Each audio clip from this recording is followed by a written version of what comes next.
Hey guys, welcome back to Marsha Speaks. This is Marsha. This is my third time making this video. Let's hope it's the last. So, this is Charmed Season 2, Episode 15, and we have a couple things I want to hit out of the park from the beginning, and then we go right into the review. First things first, this season is too long. 22, 23, I don't know how long this season is going to be, but it's mad long, and they're dragging out the storyline to the point that it's just getting sad and annoying at this point. And I love Charmed. My whole family gets sick of me talking about it. So to see how they're dragging this show on, it's just irritating, and their bad guy isn't bad enough. So it's like they're just throwing whatever storyline that they can think of at the wall, hoping something sticks. And I think one of my favorite series deserves better than this. But yes, so let's get right into the review now that I've said what I've said. And the episode starts off with the Charmed Ones pretty much getting an alert, of course, again from the board, that a witch is in trouble, and this time they're going to Portland, Oregon. And when they get there, they see Bruce, the guy that was at the episode when they did the resurrection in the club, when they're trying to infiltrate the mad scientist group. When they get there, so he, of course, Maggie knows who he is, and he knows who Maggie is, so he's trying to fight Maggie, but he doesn't know that Maggie has backup now. And Mel uses her firepower to burn the gun in his head, so he drops it. These are minor details that y'all probably don't need to know, but I just thought it was really stupid and lame. You couldn't, Piper, when she had firepower, it was firepower. It was yeah, I'm literally throwing fire at you. Not, but I guess to the witches, the bad guys are human, so they don't feel comfortable doing that. But still, it was this is a little lame. But whatever, I digress. But of course, the guy has backup too. He uses his evil Apple Watch and summons a monster that they created, because we knew in the episode before this little hiatus that they were creating monsters, putting different monsters' powers into a dead person, like the one that they resurrected, and that is going to become the new monsters. So I felt bad calling him a monster, because really he's just an experiment that has gone wrong but right. And he was just a human being that died and wanted to, rest in peace. But, even mad scientists wouldn't leave this person alone. So I'm going to call him Jack. Okay? So the monster's name is Jack. So Jack is, of course, gets summoned by Bruce. And before Bruce makes the order to kill the Charmed Ones, Maggie and her stupid stick, because in no way, shape, or form will they try to make this dumb stick that Maggie's using seem a formidable weapon, because it's not. But yes, they're trying, and they're trying hard, but we're not dumb, y'all. So she uses a dumb stick to break his evil Apple Watch. And once the Apple Watch has been broken, Jack no longer is under the power of Bruce and does what most people do who have been held captive and experimented and tortured. They kill their captors. So, of course, bye-bye Bruce. One less bad guy is no longer in our screens because Jack killed his Dr. Finkelstein, right? So, from there, the Charmed Ones find out that their individual powers are too weak to combat what Jack is, and they have to figure out how to stop this monster. But before they do that, they just run away because the cavalry has come, because they somehow know that Bruce is dead. Now we jump back. Before we get there, though, they look in the trunk and they find out that the trunk is a witch, and of course, this is the witch that was, flaring up the distress signals.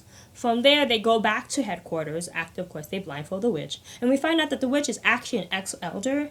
And she was the elder that actually created the White Lighters and the Dark Lighters, because Harry remembers her being in the room when they were actually separating the two parts of who he is.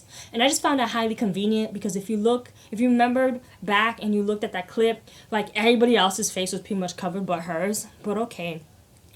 Whatever, details. So they find out that elder is one of the ones that I created, and she has been here for a while, over 200 something plus years, or 100 something plus years, whatever. She knew Leonardo da Vinci, this and a third, and she is the the reason why the bad guys want her is because she was the one that knows how to transfer magic from one being to another, because that's basically what you did with the White Lighters and the Dark Lighters, right? So, and not only does she know this, she knows everything about this headquarter, because of course she was an elder. So she figured out, like, she did some type of incantation and turned the board from just showing the witches in distress, which is basically, in my opinion, a defensive maneuver, and turn it to offensive by showing where all the demons were in the world. And I'm like, oh, okay, so she knows a little something about your headquarters. And for some reason, not for some reason, we understand why, like, Harry's in his feelings, this, that, and the third, but they don't want her help. And I'm like, are we not still under the impression that, and like, not only they did not want her help, they said that they'll figure it out themselves, but y'all been on step 1 of 1A for like 15 episodes now, and you're telling me you don't want the help of somebody who actually knows what they're doing? This doesn't make sense. But that just goes to show that, like, they're not really taking this bad guy as seriously as they need to. Because if it was me, and you know something to help me in a war, whether I like you or not, I'm going to put my feelings aside to get the information from you and then move on. Or at least have you write out like a cheat sheet or whatever and then say bye. But no, they don't do that. Oh, they don't need their help, they'll figure it out. This is what figuring out has done for y'all. Absolutely nothing. But moving forward, somehow the elders puts them under a spell, essentially. And we kind of went back to that episode when Piper was put under a like sleeping spell thing by the demon of fear or whatever. And she was like, he was this close to like taking the witch's powers. That's kind of like what they did this time, but it wasn't for malice, it was for good, because the elder was trying to put all the charmed ones under a sleeping incantation so they can face their fears, so that she didn't want what happened to the original elders to repeat itself. She didn't want history to repeat itself, because she basically was saying that the elders moved and they made bad decisions based off of fear, like they let fear run their decision making, and she didn't want that to happen to them. So it was for good, but of course, like most of the elders, like, not characteristic, like most of the elders' attitude and behavior, it was very like high-handed and like, oh, I know what's best for you and I'm just gonna do it just to do it type of thing. But whatever. While they're under the spell, it starts with it starts with Macy, and Macy finds out, like, she goes back to the manor, and Harry's married to Abigail and they have 2 kids, and somehow Abigail replaced her in the Charmed Ones, like in the Power of 3, and that sounds like, yeah, you gotta know that this is fake, because you can't even do that. But okay, so yeah, so she, which always goes back to her original fear that she's replaceable. So in this one, she's actually is replaced by none other than Abigail. And of course, throughout the thing, she figures out, like, yeah, this is not real. Abigail, of all people, cannot be me, and that she's still a demon because her eyes glows red. It's like, oh, I thought you stripped your demon powers. Mel's still being Mel. Macy and Maggie are still being Macy and Maggie. So everything kind of pretty much was the same. But in the end, when Macy was finding Abigail, she kills accidentally Maggie. Now we jump to Maggie, and Maggie accidentally, like, long story short, she's being like, their fears are kind of, their insecurities kind of come out, and they are facing their fears, because the elder thought that their biggest fear was death, but actually their biggest fear is losing each other, which kind of is what they have to face in their dreams. So Maggie faces her biggest insecurity. It kind of shows her biggest insecurity and the biggest fears, because for Macy, her biggest insecurity is being replaceable, which is what she had to deal with. Maggie, her biggest insecurity is that people will always treat her like a child because she's the youngest, and that's what she had to deal with as well. And in her dream, she accidentally killed Mel, and then when we get to Mel's dream, that's when we find out from the outside that this is all the spell, which is what we kind of already knew because it was too fake. And Harry telling her to take them out, of this spell, and she's like, she can't, and the only way they can be taken out is if they like die and then they wake up, but they're not the ones that are being killed, it's their other sisters being killed, and if somebody else is being killed in this thing, it like they try to make it make sense, but the way they got out didn't make sense. So whatever. In Mel's dream, that's the one that's closest to that episode in the original Charmed, where she is in a psychiatric ward. So I'm guessing her biggest insecurity is that she might lose her mind one day. Who knows? And of course, Harry goes in to try to save them. The way they get out, and it was kind of weird because it goes back to when the actual witches in the psych ward that we have been going back and forth into throughout the whole season. And the person that is trying to kill them is, what's his name? Maggie's boo thing? Jordan. I think his name is Jordan. Comment down below if his name is Jordan. But Jordan. And I just thought that was kind of interesting because it just looked bad. Like, a blood look, it just looks weird. But anywho, they get out and they really don't show you exactly who was killed to be taken out. It's just that they somehow got out of the spell, which is why I'm kind of confused as to how they even got out, because their reasoning for getting them out didn't really make sense either. The only thing we knew is that Mel couldn't die, even though she was the first person to try to jump and kill herself so that everybody can wake up, which was dumb. Like, the logic in this episode didn't make sense. But when they finally get out, they get mad at the Elder, but they have, well, no. They're mad at the Elder, but they can't find the Elder when they get out. And they jump to, like, the board again, yelling an SOS that a witch is in trouble. By the time they get there, though, the witch is dead. And we find out it was literally a scratch from the monster.